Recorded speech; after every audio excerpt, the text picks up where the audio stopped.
Capítulo 3. Creación. Formación de los mundos, formación de los seres vivientes, población de la tierra, Adán, diversidad de las razas humanas, pluralidad de mundos, consideraciones y concordancias bíblicas respecto de la creación. Formación de los mundos. El universo comprende la infinidad de mundos que vemos y que no vemos, todos los seres animados e inanimados y todos los astros que se mueven en el espacio, como también los fluidos que los llenan. 37. ¿Ha sido creado el universo o bien es eterno como Dios? No cabe duda que no haya podido hacerse por sí solo, y si fuese eterno como Dios, no sería obra de Dios. La razón nos dice que el universo no ha podido hacerse a sí mismo y que, no pudiendo ser obra de él acaso, debe serlo de Dios. 38. ¿Cómo creó Dios el universo? Para servirme de una expresión, con su voluntad. Nada pinta mejor esa voluntad omnipotente que estas bellas palabras del Génesis. Dijo Dios, hágase la luz, y la luz fue hecha. 39. ¿Podemos conocer el modo cómo fueron formados los mundos? Todo lo que puede decirse, y comprenderéis vosotros, es que los mundos se forman por la condensación de la materia diseminada en el espacio. 40. Los cometas son, como actualmente se cree, un principio de condensación de la materia y mundos en vías de formación. Es cierto, lo absurdo es creer en su influencia. Hablo de lo que vulgarmente se les atribuye, porque todos los cuerpos celestes tienen una parte de influencia en ciertos fenómenos físicos. 41. ¿Puede desaparecer un mundo completamente formado y ser de nuevo diseminada en el espacio la materia que lo forma? Sí, Dios renueva los mundos como renueva los seres vivientes. 42. ¿Podemos conocer la duración de la formación de los mundos de la Tierra, por ejemplo? No puedo decírtelo, porque solo el Creador lo sabe, y muy loco sería el que pretendiese saberlo o conocer el número de siglos de esa formación. Formación de los seres vivientes. 43. ¿Cuándo empezó a ser poblada la tierra? Al principio todo era caos y los elementos estaban confundidos. Poco a poco cada cosa fue ocupando su lugar y entonces aparecieron los seres vivientes apropiados al estado del globo. 44. ¿De dónde vinieron a la tierra los seres vivientes? La tierra contenía los gérmenes que esperaban para desarrollarse el momento favorable. Los principios orgánicos se reunieron apenas cesó la fuerza que los tenía separados y formaron los gérmenes de todos los seres vivientes. Aquellos permanecieron en estado latente e inerte como la crisálida y la simiente de las plantas, hasta que llegó el momento propicio al nacimiento de cada especie, y los seres de cada especie se reunieron y se multiplicaron entonces. 45. ¿Dónde estaban los elementos orgánicos antes de la formación de la Tierra? Se encontraban en estado de fluido, por decirlo así, en el espacio, en medio de los espíritus o en otros planetas, esperando la creación de la Tierra para empezar una nueva existencia en un globo nuevo. La química nos presenta las moléculas de los cuerpos inorgánicos uniéndose para formar cristales de regularidad constante, según cada especie, desde el momento en que se hallan en condiciones propicias. La menor turbación en estas condiciones basta a impedir la reunión de los elementos, o por lo menos la disposición regular que constituye el cristal. ¿Por qué no ha de suceder lo mismo en los elementos orgánicos? Conservamos por espacio de años simientes de plantas y de animales que no se desarrollan más que a cierta temperatura y en un medio propicio, y se han visto simientes de trigo germinar después de muchos siglos. Hay pues en ellas un principio latente de vitalidad que solo espera para desarrollarse una circunstancia favorable, y lo que diariamente pasa a nuestra vista no puede haber ocurrido desde el principio del mundo. Esta formación de los seres vivientes saliendo del caos por la misma fuerza de la naturaleza, ¿quita algo a la grandeza de Dios? Lejos de eso, responde mejor a la idea que nos formamos de su poder, ejerciéndose en mundos infinitos por leyes eternas.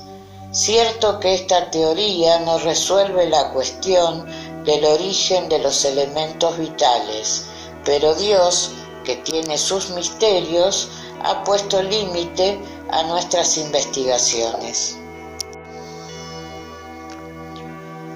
46. ¿Hay aún seres que nacen espontáneamente? Sí, pero el germen primitivo existía ya en estado latente.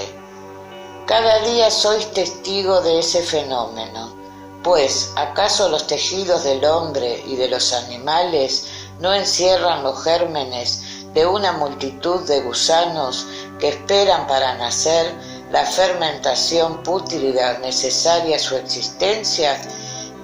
Este es un pequeño mundo que, dormitando, se forma. 47. ¿Se encontraba la especie humana entre los elementos orgánicos contenidos en el globo terrestre? Sí, y llegó a su tiempo, lo que hizo decir que el hombre fue hecho del barro de la tierra. 48. ¿Podemos conocer la época de la aparición del hombre y demás seres vivientes en la tierra? No, y todos vuestros cálculos son quiméricos. 49. Si el germen de la especie humana se encontraba entre los elementos orgánicos del globo, ¿por qué no se forman hombres espontáneamente como al principio?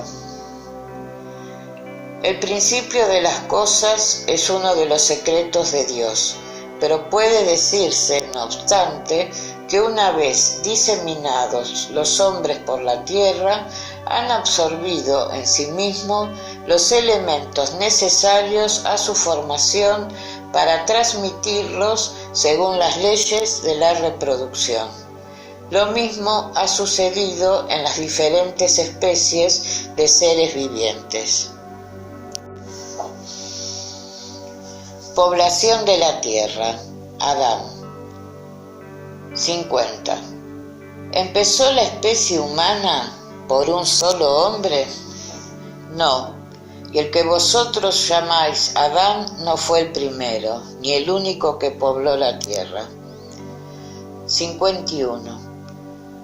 ¿Podemos saber en qué época vivió Adán? Poco más o menos en la que vosotros señaláis, esto es cerca de 4000 años antes de Jesucristo. El hombre cuya tradición se ha conservado bajo el nombre de Adán fue uno de los que sobrevivieron en una comarca a algunos de los grandes cataclismos que, en diversas épocas, han transformado la superficie del globo, y vino a ser el tronco de una de las razas que hoy lo pueblan. Las leyes de la naturaleza se oponen a que hayan podido realizarse en algunos siglos los progresos de la humanidad patentizados mucho tiempo antes de Cristo.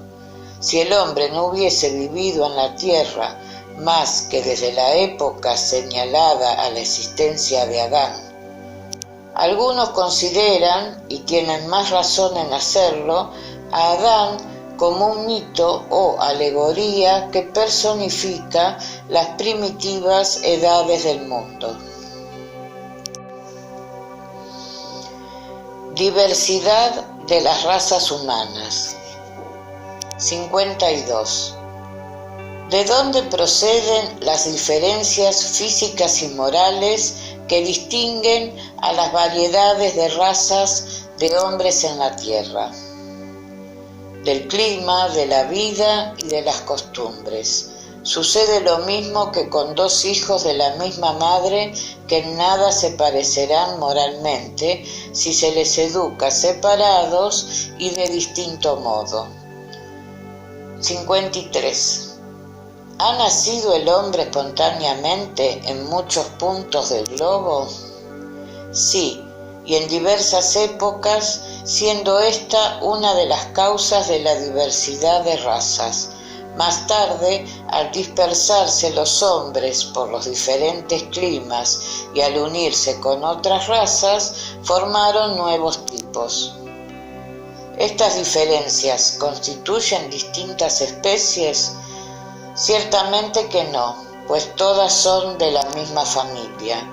¿Acaso las diferentes variedades de un mismo fruto son óbice a que pertenezcan a la misma especie? 54. Si no procede la especie humana de uno solo, ¿deben cesar los hombres de mirarse como hermanos? Todos los hombres son hermanos de Dios, porque están animados por el Espíritu y tienden al mismo fin. Siempre queréis tomar las cosas al pie de la letra. Pluralidad de mundos. 55. ¿Están habitados todos los globos que circulan en el espacio? Sí. Y el hombre de la tierra dista de ser, como lo cree, el primero en inteligencia, en bondad y en perfección. Hay, sin embargo, hombres muy vanidosos que imaginan que ese pequeño globo tiene el privilegio exclusivo de tener seres racionales. Orgullo y vanidad. Se figuran que Dios creó el universo para ellos solos. Dios ha poblado los mundos de seres vivientes que concurren todos al objetivo final de la providencia. Creer que los seres vivientes están limitados al único punto que habitamos en el universo equivaldría a poner en duda la sabiduría de Dios, que no ha hecho nada inútil y que ha debido asignar a esos mundos un objeto más grave que el de recrear nuestra vista. Nada, por otra parte, ni la posición, ni el volumen, ni la constitución física de la Tierra puede inducir a suponer racionalmente que tenga el privilegio de estar habitada con exclusión de tantos miles de mundos semejantes. 56. ¿Es la misma la constitución física de los diferentes globos? No, no se parecen en manera alguna. 57. No siendo la misma para todos la constitución física de los mundos, dedúcese de ello una organización diferente para los seres que los habitan. Sin duda, como entre vosotros, los peces son hechos para vivir en el agua y las aves en el aire. 58. ¿Están privados de luz y de calor los mundos más distantes del Sol, ya que éste les aparece como una estrella? ¿Creéis pues que no hay más orígenes de luz y de calor que el Sol, y no contáis para nada con la electricidad que en ciertos mundos llena funciones que os son desconocidas y que es mucho más importante que en la Tierra? Por otra parte, ¿nadie os ha dicho que todos los seres vean de la misma manera que vosotros y por órganos formados como los vuestros? Las condiciones de existencia de los seres que habitan los diferentes mundos deben ser apropiadas al medio en que están llamados a vivir. Si nunca hubiésemos visto peces, no comprenderíamos que hubiera seres que pudiesen vivir en el agua. Y así sucede en los otros mundos que contienen sin duda elementos desconocidos para nosotros. ¿No vemos en la Tierra que las largas noches polares son iluminadas por la electricidad de las auroras boreales? Y es nada imposible que en ciertos mundos la electricidad sea más abundante que en la Tierra y que desempeñe en ellos funciones generales cuyo efecto no podemos comprender. Esos mundos pueden, por lo tanto, contener en sí mismos los orígenes de calor y de luz necesarios a sus habitantes. Consideraciones y concordancias bíblicas respecto a la creación. 59. Los pueblos se han formado ideas muy divergentes sobre la creación, según el grado de su ilustración, y la razón apoyada en la ciencia ha reconocido la inverosimilitud de ciertas teorías, confirmando la dada por los espíritus, la opinión a mucho tiempo admitida por los hombres más ilustrados. La objeción que puede hacerse a esta teoría es la de que está en contradicción con el texto de los libros sagrados, pero un examen detenido hace ver que esta contradicción es más aparente que real y que resulta de la interpretación dada a menudo al sentido alegórico. La cuestión del primer hombre en la persona de Adán como tronco único de la humanidad no es la sola que ha sido objeto de modificación para las creencias religiosas. En cierta época, el movimiento de la tierra pareció tan opuesto al texto sagrado que no hubo clase de persecuciones de que no fuese blanco esa teoría. Y la tierra gira, sin embargo, a pesar de los anatemas, y nadie podría negarlo actualmente sin agraviar su propia razón. Dice igualmente la Biblia que el mundo fue creado en 6 días y fija la época de creación como unos 4.000 años antes de la era cristiana. Antes de esa época no existía la tierra, que fue sacada de la nada. El texto es formal, pero he aquí que la ciencia positiva, la ciencia inexorable, viene a probar lo contrario. La formación del globo está escrita con caracteres imprescriptibles en el mundo fósil, y está probado que los 6 días de la creación son otros tantos períodos, cada uno de los cuales abarca quizás muchos centenares de miles de años. Este no es un sistema, una doctrina, una opinión aislada, sino un hecho tan constante como el movimiento de la Tierra, que la teología no puede resistirse a admitir, prueba evidente del error en que puede incurrirse, tomando literalmente las expresiones de un lenguaje que es figurado con frecuencia. ¿Debe inferirse de eso que sea falsa la Biblia? No, pero sí que los hombres la han interpretado mal. Hojeando los archivos de la Tierra, la ciencia ha descubierto el orden en que han aparecido en su superficie los diferentes seres vivientes, orden que está conforme con el indicado en el Génesis, con la sola diferencia de que, en vez de salir milagrosamente de las manos de Dios y en algunas horas, esa obra se ha realizado en algunos millones de años, siempre por su voluntad, pero con arreglo a la ley de las fuerzas de la naturaleza. ¿Es por ello menos grande y menos poderoso Dios? ¿Es menos sublime su obra porque carece del prestigio de la instantaneidad? No, evidentemente, y preciso sería formarse una idea muy mezquina de la divinidad para no reconocer su omnipotencia en las leyes eternas que para gobernar los mundos ha establecido. La ciencia, lejos de amenguar la obra divina, nos la presenta bajo un aspecto más grandioso y más conforme con las nociones que tenemos del poderío y de la majestad de Dios, por lo mismo que se ha realizado sin derogación de las leyes de la naturaleza.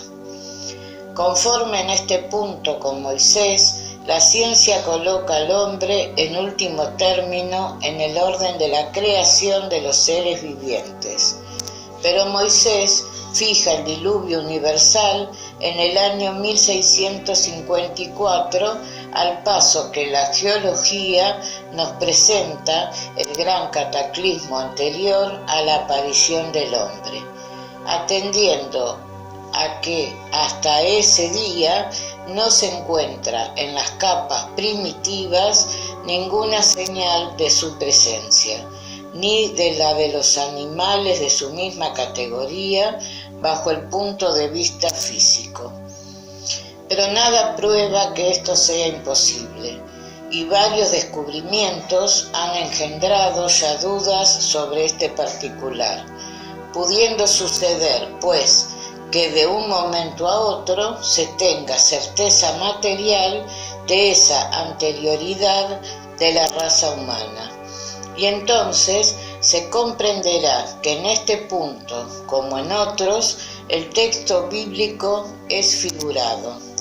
La cuestión estriba en saber si el cataclismo geológico es el mismo de Noé y la duración necesaria a la formación de las capas fósiles no consiente que se los confunda. Y cuando se encuentren vestigios de la existencia del hombre antes de la gran catástrofe, quedará probado a que no fue Adán el primer hombre, o que su creación se pierde en la oscuridad de los tiempos. Contra la evidencia no son posibles los raciocinios, y será preciso aceptar el hecho como se ha aceptado el del movimiento de la Tierra y el de los 6 períodos de la creación. Cierto que la existencia del hombre antes del diluvio geológico es aún hipotética, pero he aquí lo que es menos. Admitiendo que el hombre apareció por primera vez en la Tierra 4000 años antes de Jesucristo, si 1650 años más tarde fue destruida toda la raza humana, excepto una sola familia, resulta que la población de la Tierra data de Noé únicamente, es decir, 2350 años antes de nuestra era. Pues bien, cuando los hebreos emigraron a Egipto en el siglo XVIII, encontraron muy poblado y adelantado en civilización a aquel país, La historia prueba que en esa época las Indias y otras comarcas estaban igualmente florecientes, sin tener en cuenta la cronología de ciertos pueblos que se remonta a una época mucho más remota. Hubiera pues sido preciso que del siglo XXIV al XVIII, es decir, en un espacio de 600 años, la posteridad de un solo hombre hubiese podido no solamente poblar todas las inmensas comarcas entonces conocidas, suponiendo que no lo hubiesen sido las otras, sino que en aquel breve intervalo la especie humana hubiera podido elevarse de la ignorancia absoluta del estado primitivo al mayor grado de desenvolvimiento intelectual, lo cual es contrario a todas las leyes antropológicas. En apoyo de esta opinión viene también la diversidad de las razas. Es indudable que el clima y los hábitos engendran modificaciones en el carácter físico, pero se deja comprender el alcance de la influencia de esas causas, y el examen psicológico prueba que entre ciertas razas existen diferencias constitucionales más profundas que las que puede producir el clima. El cruzamiento de las razas produce los tipos intermedios y tiende a borrar los caracteres extremos, pero no los produce, sino que se limita a formar variedades. Pues bien, para que hubiese habido cruzamiento de razas, era preciso que las hubiera distintas. ¿Y cómo explicar su existencia suponiéndoles un tronco común y sobre todo un tronco tan cercano? ¿Cómo admitir que en algunos siglos ciertos descendientes de Noé se hayan transformado hasta el punto de producir la raza etiópica, por ejemplo? Semejante metamorfosis no es más admisible que la hipótesis de un tronco común al lobo y la oveja, al elefante y al pulgón, al ave y al pez. Repetimos que nada puede prevalecer contra la evidencia de los hechos. Todo encuentra explicación, por el contrario, admitiendo la existencia del hombre antes de la época que vulgarmente se la señala, la diversidad de orígenes. Adán, que vivía hace 6.000 años como poblador de una comarca inhabitada aún, el diluvio de Noé como una catástrofe parcial que se ha confundido con el cataclismo geológico, y teniendo finalmente en cuenta la forma alegórica peculiar al estilo oriental y que encontramos en los libros sagrados de todos los pueblos. Por esta razón es prudente no declararse ligeramente en contra de ciertas doctrinas que pueden, como tantas otras, desmentir tarde o temprano a los que las combaten. Lejos de perder, se ensanchan las ideas religiosas caminando al par de la ciencia, y este es el único medio de no ofrecer un lado vulnerable al escepticismo.